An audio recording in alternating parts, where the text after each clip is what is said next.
Hey guys, today I wanted to talk about something that's been bothering me a lot lately, and was extremely obvious in episode 14. Spoiler warning for episode 14. By the way, there is extremely blatant favoritism for Shadow Milk and Pure Vanilla Cookie in Cookie Run Kingdom.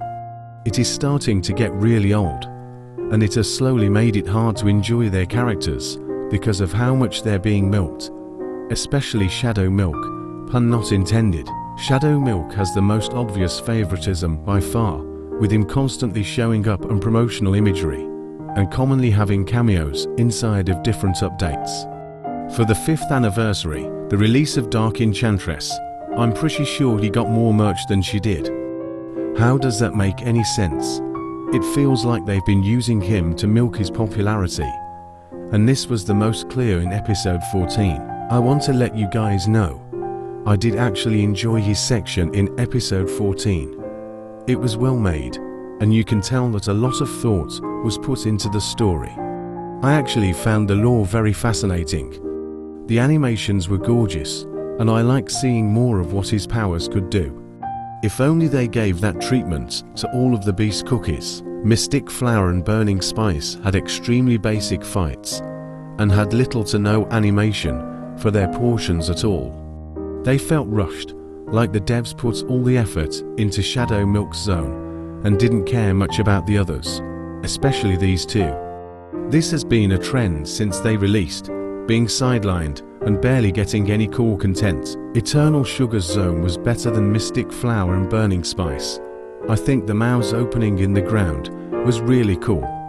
But still, no animations, and clearly less effort than the Shadow Milk section. Silent Salt was similar to Eternal Sugar. Very cool concepts, and a decently cool fight.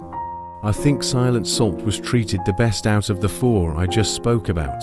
But the problem still remains, the clear favoritism. Why couldn't they have split up the animation budget to the other duos?